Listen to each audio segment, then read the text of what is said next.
समझने का प्रयास करिएगा, जीवन बदल जाइएगा। ये 3 सूत्र बस आपके जीवन में उतर जाएगा। पितामह कहते हैं बेटा सुनो,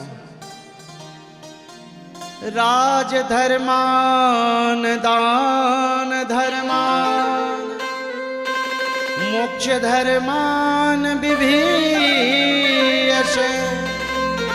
राज धर्म का विवेचन करके बताया। बोले क्यों राज धर्म को क्यों कहा? क्योंकि आज पुत्र राजा बने हैं ना, तो राजा की परंपरा क्या है, राजा का जीवन जीने का नियम क्या है, ये सिखा रहे हैं पितामह।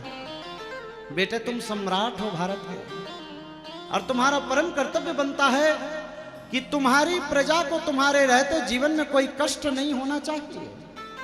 और जिस राजा के राज्य में प्रजा यदि दुखी है, सारी सुविधा राज्य सरकार की उसे नहीं मिल रही है, तो महाराज वो राजा राजा कहलाने लायक नहीं, बल्कि वो सीधा नरक का गामी हो जाता है। राजा की कुर्सी पर बैठने का फिर अधिकार नहीं है उसे। तुम सम्राट हो बेटा, राजा हो, इसलिए निवेदन है तुमसे, अपनी प्रजा को पुत्र वत स्नेह से पालने का प्रयास किया जाए। अपनी प्रजा को प्रजा नहीं बेटा समझ करके परिपालन करें उसका, ये तुम्हारा कर्तव्य है। और दूसरा सूत्र मैं तुम्हें यह देना चाहता हूं, तुम सम्राट हो, तुम्हारे पास धन संपदा की कोई कमी नहीं है, दान करने से जीवन में कभी मत चूकना बेटा। पितामह कह रहे हैं, क्योंकि दान एक ऐसा चीज है जो मनुष्य का केवल और केवल कल्याण कर रही है। गोस्वामी जी ने तो स्पष्ट किया है कि एन केन विधि दिन दान करें कल्याण। आप किसी तरीका से दान कर रहे हैं। हमारी राजस्थान की माताएं यहाँ आती हैं और प्रसादी के साथ में कुछ न कुछ यहाँ छोड़ करके जाती हैं। निश्चित रूप से जो मैया यहाँ आकर के दान कर रहे हैं, जो पिता भाई बंधु यहाँ दान कर रहे हैं, सत्कर्म कर रहे हैं, यहाँ की परंपरा बहुत अच्छी लगी भैया। कथा में आ रहे हैं, भगवान को कुछ तो दिया जाए। आहा। और जो व्यक्ति यहाँ आकर के दान कर रहा है इस पवित्र भूमि पर, वो दान निश्चित रूप से आपका मंगलमय करेगा प्यारे, और आपके जीवन को धन्य बनाएगा। और वही दान, वही सत्कर्म सत्मार्ग की ओर लेकर के चलेगा। एन केन विधि दिन दान करें कल्याण। दान करने से कभी चुकना नहीं बेटा। और ये बात क्यों कह रहे हैं? आजकल का चाहे कोई व्यक्ति हो, धन संपदा की कोई कमी नहीं है। आज की दुनिया में कोई गरीब नहीं रह गया प्यारे। और धन यदि मिली है तो सुनिएगा बड़े प्यार से कैसे दान करना है। धन जो मिली है तो उसकी 3 गति बताई है शास्त्रों ने। 3 गति क्या क्या होती है गुरुजी? दान, भोग और नाश। दानम भोगो नासा स्त्रियो तस्यम तृतीयम गतिर्भवति। आपके पास संपत्ति है, यदि नहीं है तो मत करिए, लेकिन आपके पास यदि है तो दान अवश्य करें मेरी मां। कई लोग पूछते हैं महाराज कितना दान करनी चाहिए। हाँ तो सुनिए प्यार से। मान लो आपकी कमाई दिन भर की 100 रुपया है, तो 100 रुपया में 90 रुपया तो आप अपने घर के खर्च के लिए रख लीजिए, व्यापार के रख लीजिए, लेकिन उसमें का जो 10 रुपया है वो केवल सत्कर्म के लिए अवश्य रखिए। संपत्ति की 10वें भाग को दान के लिए अवश्य करें। अब 100 रुपया कमाई है तो इसका मतलब ये नहीं कि 100 रुपया दान में दे दिए जनाब। सावधान, 90 रुपया अपने खर्च के लिए रखिए, केवल 10 रुपया का दान करिए। सबको दे देंगे तो परिवार कैसे चलाएंगे? और परिवार की रक्षा करना, परिवार को सुख देना, परिवार को वृद्धि कराना, यह भी मनुष्य का परम कर्तव्य है। धन को बचा करके रखें, खूब मेहनत करें, खूब कमाएं, लेकिन थोड़ा थोड़ा अंश दान के लिए अवश्य रखें। और देखिए, दान करने का मन हो तो करिए, मन नहीं है बिल्कुल मत करिए। शास्त्र की मर्यादा है महाराज, दान पर मंजूरी होनी चाहिए, मजबूरी नहीं होनी चाहिए। क्योंकि मजबूरी का दिया गया दान भले मैं लेके चला जाऊंगा, लेकिन मेरे टेढ़ी टांग वाले को कभी पसंद नहीं आएगा। दान पर मंजूरी होनी चाहिए, मजबूरी नहीं रहनी चाहिए। दान जब भी करें मन मंजूरी दे तभी करें।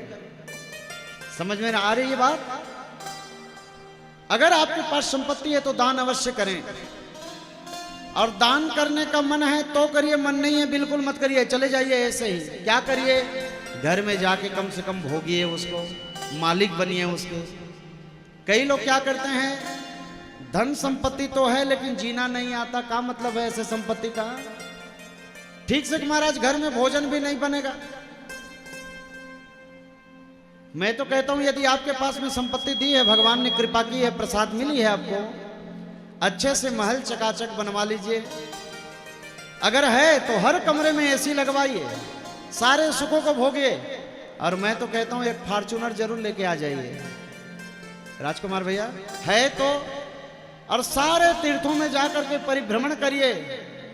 और मैं तो कहता हूं घर जब वापस लौट करके आए ना, तो रोज बटर पनीर रोज खाइए घर में। केवल आलू आलू खा के जीवन को बर्बाद कर रहे हैं हम लोग। हाँ, और यहाँ तो राजस्थान में पूड़ी बनी, चपाती बनी और आलू की सब्जी बन गई महाराज, हो गई चकाचक। जीना है तो तरीके से जिया करें। यदि है आपके पास में तो संपत्ति का मालिक बनना सीखिए, नौकर बन के पहरेदारी मत करिए। क्यों? नौकर बन के पहरेदारी यदि कर रहे हैं, क्या होगा भैया? कंजूसी करके बचा रहे हैं तो क्या होगा? एक दिन आपके घर में ऐसा दुष्ट पुत्र आएगा, 1 मिनट लगेगा जुए में 1 करोड़ को हार के आ जाएगा। क्या फायदा होगा मेरे प्यारे? मालिक बनिए, नौकर बन करके मत रहिए। सावधान, समझ रहे हैं? जैसे मान लो मेरी माँ आपके आंगन में एक कुआं खुदवाया है, अब कुआं से रोज बाल्टी बाल्टी जल निकालते रहिए, नया जल आएगा, पीने योग्य रहेगा। लेकिन ठीक 2 साल उस कुएं के पास जाना बंद कर दीजिए आप। क्या होगा भैया? ना तो नया जल आएगा और उस कुएं से दुर्गंध आनी चालू हो जाएगी, वो जल पीने योग्य नहीं रहेगा, ऑटोमेटिक उस विकृति आ जाएगी उस जल पर। ठीक उसी तरह से आपने जो संपत्ति इकट्ठा करके रखा है जमा करके, विकृति आना चालू हो जाएगा। कोई बड़ा मुकदमा आपके घर में चलेगा, कोई बड़ी बीमारी आकर के घर कर जाएगा, लाखों करोड़ों लग जाएंगे। इससे बचना चाहते हैं तो एक उपाय है, दान करें, जहां आवश्यकता है वहां करें। और एक बात मैं डंके की चोट पर कहा करता हूं व्यास मन से, ये जो बैठा है ना, राजस्थान भी आया है तो मांगने के लिए नहीं आया है। मेरी परंपरा है, किसी से मांगेंगे नहीं कि यहां पैसा लगेगा ना। अगर हमें देने का मन नहीं हो मेरी माँ, बिल्कुल मत देना, लेकिन जहां जरूरत है वहां जाकर के करिए। कहां जरूरत है भैया? अभी मैंने सुन रहा था बागेश्वर वाले बाबा को, अब उन्होंने संकल्प लिया है कि इस बार जो आने वाली वर्ष होगी 251 बेटियों का विवाह कराएंगे प्यारे। वहां ऐसे सत्कार्य में आपका धन लगना चाहिए। जहां जरूरत है, जहां आपकी धन से आपका दिया गया 1-1 रुपया जहां सुरक्षित है, ऐसे व्यक्ति को दान करिए जहां आपका धन सार्थक हो जाए प्यारे। और धन आपने किसी को दे दिया कुछ समझ करके, और जाकर कुछ संपत्ति का यदि मदिरा पी रहा है, आप भी पाप की भागीदारी है। देना किसको है यह भी समझ करके जाइएगा। बेचारे दिन रात कथा कर रहे हैं, अभी बेटियों के विवाह कर रहे थे हमारे बाबा, रात भर नहीं सोते। और इस बार उन्होंने घोषणा कर दिया कि महाराज 251 कन्याओं का विवाह हम अपने दम पर कराएंगे। और आपका दिया गया दान से यदि गरीब बेटियों का विवाह हो जा रहा है, आप किसी के पिता बनने का सौभाग्य मिल रहा है, तो मैं तो कहता हूं आपसे बड़ा सौभाग्यशाली और दुनिया में कोई नहीं है। जरूर बनिए किसी का सहारा, प्रयास करिए, करते रहिए इसके लिए। दान करने का मन है तो करिए, नहीं करने का मन है नहीं करिए, भोगिए। और ये दोनों ही कर्म यदि नहीं कर पा रहे हैं तो क्या होगा? तस्यम तृतीयम गतिर्भवति, नाश की ओर ऑटोमेटिक चली जाएगी। तो क्या मतलब होगा उस संपत्ति का? इसलिए थोड़ा थोड़ा दान। और मैं तो कहता हूं जो हमारी ये परिवार जो ये कथा करा रही है, अगर आपके पास में है, भगवान ने यदि सामर्थ्य दिया है प्यारे, तो ऐसे आयोजन करिए और पूरे समाज का कल्याण करते रहिए। आपकी वजह से यदि लोग कथा सुन पा रहे हैं तो आपसे बड़ा सौभाग्यशाली। कथा सुन लेना एक अलग बात होती है बाबा, और सुनवा देना बहुत बड़ी बात होती है। सुन तो सब रहे हैं लेकिन सुनवा रहे हैं, ये बहुत बड़ी बात है। हाँ हाँ, पितामह ने कहा बेटा भगवान ने तुम्हें मनुष्य बना करके भेजा है, हमारा मनुष्य का एक परम लक्ष्य है, वो है भगवान की प्राप्ति। कर्म ऐसा जीवन में करें आप कि भगवान हमें बच जाते जाते मिल जाए। कर्म इतने साफ सुथरा होकर के करें मेरी मां कि भगवान की प्राप्ति हमें इसी जन्म में मिल जाए, इसी जन्म में भगवान की प्राप्ति हमें हो जाए, क्योंकि मनुष्य का परम लक्ष्य है मोक्ष की प्राप्ति।